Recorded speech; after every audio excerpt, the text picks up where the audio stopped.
Paracoccidioides brasiliensis. La infección causada por Paracoccidioides brasiliensis se contrae por inhalación de conidias al interior de los pulmones, después de lo cual el hongo puede diseminarse por vía hematógena o linfática o prácticamente cualquier área del organismo.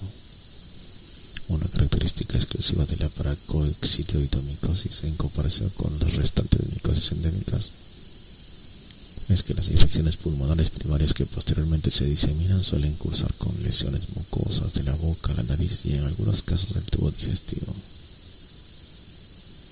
La pared de la variante en fase de levadura de Paracoccidioides brasiliensis posee abundantes glucanos solubles en álcali como A1,4-glucano. Al igual que en el caso de algunos patógenos fúngicos dimórficos endémicos, se cree que la presencia de A1,4-glucano en la capa más externa de la pared celular es indispensable para la supervivencia del hongo in vivo. Los macrófagos parecen ser un elemento clave en la respuesta innata a la infección por Paracoccidioides brasiliensis. Son capaces de contener la infección por este patógeno, pero generalmente no destruyen las células en fase de levadura. A pesar de la rápida resolución clínica de la infección, las lesiones residuales contienen levaduras viables que pueden reactivarse hasta 40 años después para ocasionar la recidiva y diversas secuelas graves. Entre las características de Paracoccidioides brasiliensis con relevancia en la patogenia de la infección se encuentra la respuesta a factores endocrinos, la expresión de alfa-1,4-glucano y las respuestas inmunitarias a un antígeno inmunodominante GP43. Influencia de las hormonas en la infección. A pesar de que los resultados de la prueba de reactividad cutánea para la paracoccidioína son comparables en los hombres y las mujeres que habitan en áreas endémicas de paracoccidioidomicosis, el cociente hombre-mujer de enfermedad sintomática es de 78 a 1. La infección subclínica parece afectar a ambos sexos con una incidencia semejante, no obstante la progresión a una enfermedad diseminada con manifestaciones clínicas es notablemente más frecuente en el hombre. Esta observación parece sugerir que los factores endocrinos podrían desempeñar una función destacada en la patogenia de esta entidad. A diferencia de ceimitis, en el que el estrógeno estimula la proliferación y la endosporulación del hongo, esta hormona inhibe la transición de las conidias a la forma de levadura de Paracoccidioides brasiliensis. Ello se traduce en una rápida eliminación de la infección en la mujer, mientras que la enfermedad puede progresar en el hombre. Otra posible explicación sería que las hormonas sexuales masculinas ejercen un efecto inmunoinhibidor que facilita el establecimiento de la infección. Esta cuestión está siendo objeto de una intensa investigación. Independientemente de lo anterior, los primeros pasos de la interacción entre el anfitrión y el hongo tras la infección natural parecen estar modulados por factores endocrinos, por lo que son significativamente distintos en el hombre y la mujer. Estas diferencias podrían explicar la cruzada sensibilidad del hombre a la paracoccidioidomicosis. Función de los glucanos de pared celular en la patogenia de Paracoccidioides brasiliensis.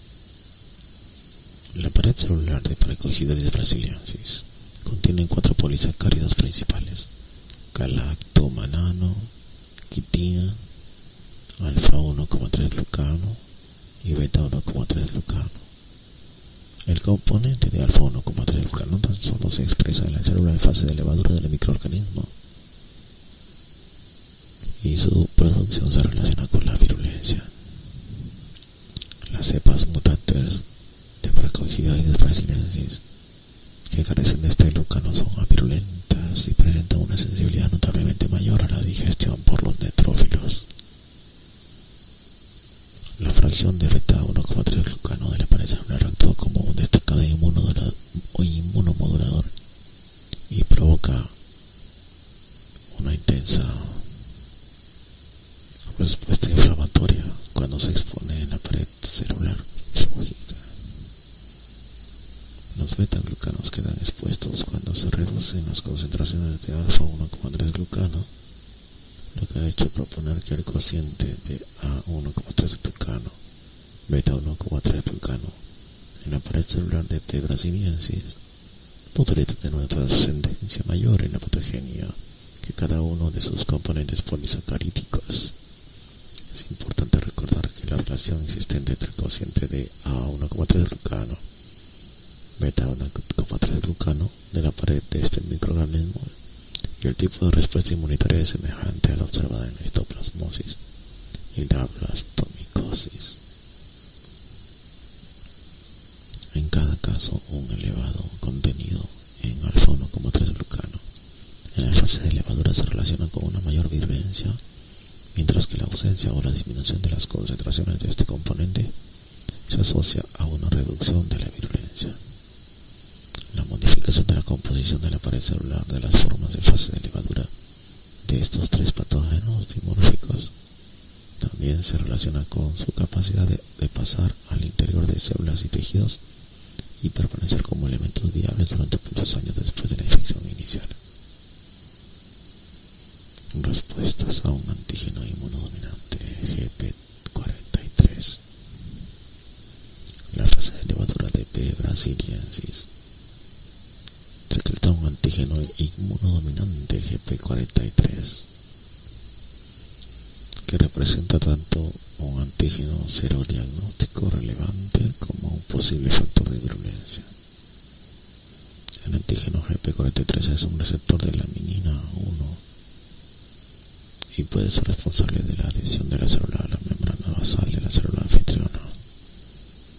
Este antígeno se une también a los macrófagos y provoca tanto una intensa respuesta humoral como una respuesta de hipersensibilidad de tipo retardado en el ser humano.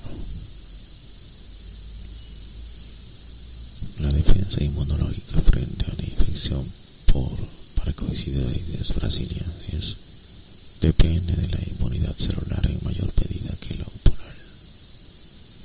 La alteración de la respuesta de hipersensibilidad de tipo retardado se ha relacionado con un proceso de mayor gravedad. Los ratones vacunados con GP43 muestran una respuesta inmunitaria de los tipos TH1 y TH2, mientras que GP43 y un segundo antígeno, GP70, juegan un destacado papel en la respuesta humoral en el ser humano. Es posible que la reactividad inmunológica del paciente frente a GP43 y GP70 esté dominada por una respuesta de tipo TH2 con una respuesta inadecuada de linfocitos T. Si la inmunidad celular del sujeto frente a parasitoides brasiliensis se encontrase afectada por esta menor capacidad de respuesta, este mecanismo podría subyacer a la inmunopatogenia de la paracoccidioidomicosis, como sucede en la histoplasmosis y la coccidioidomicosis. Patógenos oportunistas. En el estado del organismo anfitrión reviste una importancia fundamental en la determinación del potencial patogénico de los patógenos fúngicos oportunistas, como el género Candida, C. neoformans y el género Aspergillus. En la mayoría de los casos, estos microorganismos pueden desarrollarse como colonizadores benignos o bien en forma de saprofitos ambientales que únicamente causan una infección grave ante una deficiencia en las defensas del organismo anfitrión. Sin embargo, ciertos factores asociados a estos microorganismos pueden considerarse factores de virulencia, ya que participan en el proceso patológico y en algunos casos pueden explicar las diferencias a nivel de potencial patogénico de los distintos microorganismos. Género Candida. Las especies pertenecientes al género Candida representan los patógenos fúngicos oportunistas más frecuentes. Actualmente se sabe que estos microorganismos colonizan la mucosa digestiva y pasan al torrente circulatorio mediante el proceso de translocación gastrointestinal o a través de catéteres vasculares contaminados.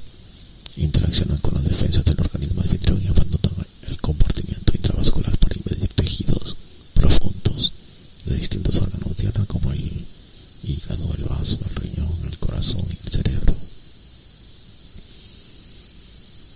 Entre las características del microorganismo que podrían contribuir a su potencial patogénico se encuentran la capacidad de adhesión a tejidos, el dimorfismo levadura-micelio, la hidrofobicidad de su superficie celular, la secreción de proteínas y el cambio de fenotipo. Se cree que la capacidad de adhesión a distintos tejidos y superficies inanimadas es importante en las fases iniciales de la infección por cándida. La capacidad de adhesión de las distintas especies de este género presenta una relación directa con su nivel de virulencia en diversos modelos experimentales. La adhesión se lleva a cabo por medio de la combinación de mecanismos específicos como interacción de un ligando con su receptor e inespecíficos como fuerzas electrostáticas de Van der Waals. Durante mucho tiempo se ha considerado que la capacidad de transformación de la fase de levadura a una forma micelial influye en el potencial patogénico. La mayoría de las especies de cándida puede someterse a esta transformación, la cual se encuentra regulada por el pH y la temperatura. La transformación dota a cándida de un mecanismo de respuesta a las alteraciones ambientales. Las hifas de C. albicans muestra tigmotropismo, o sea, sentido del tacto. Esta propiedad les permite crecer a lo largo de surcos a través de poros y podría facilitar la infiltración de las superficies epiteliales. La composición de la superficie celular del género cándida puede afectar tanto a la hidrofobicidad de la célula como a la respuesta inmunitaria a la misma. El tipo y el grado de glucosilación de las manoproteínas de superficie pueden incidir en la hidrofobicidad de la célula y por ende en la adhesión a las células epiteliales. Los tubos germinales de C. albicans son hidrofóbicos, mientras que las yemas o blastoconidias son hidrofílicas. Las distintas glucoproteínas de esta especie inhiben también la respuesta inmunitaria al microorganismo mediante ciertos mecanismos que aún no se conocen adecuadamente. Como se ha descrito en la sección centrada en los patógenos primarios, la capacidad de secreción de diversas enzimas también puede influir en el potencial patogénico de este género. Algunas especies de cándida secretan aspartilproteínasas que hidrolizan proteínas pertenecientes a las defensas del organismo anfitrión frente a la infección, lo que permite que atraviesen las barreras del tejido conjuntivo. De la misma manera, casi todas las especies de cándida que provocan enfermedad en el ser humano generan fosfolipasas, unas enzimas que provocan daños en las células anfitrionas y desempeñan un papel significativo en el proceso de invasión hística. La capacidad del género cándida de pasar rápidamente de un morfotipo a otro se denomina cambio de fenotipo. En un principio se aplicó a la modificación de la morfología macroscópica de las colonias, pero en la actualidad se sabe que los distintos cambios fenotípicos observados en las medias de cultivo sólido representan diferencias en la formación de yemas e hifas, expresión de glucoproteínas de pared celular, la secreción de enzimas proteolíticas, la sensibilidad al daño oxidativo causado por los neutrófilos y la sensibilidad y resistencia al hongo. El cambio de fenotipo contribuye a la virulencia de este género al permitir que el microorganismo se adapte con rapidez a los cambios acontecidos en su entorno, facilitando su capacidad de supervivencia, invasión de tejidos y evasión de las defensas.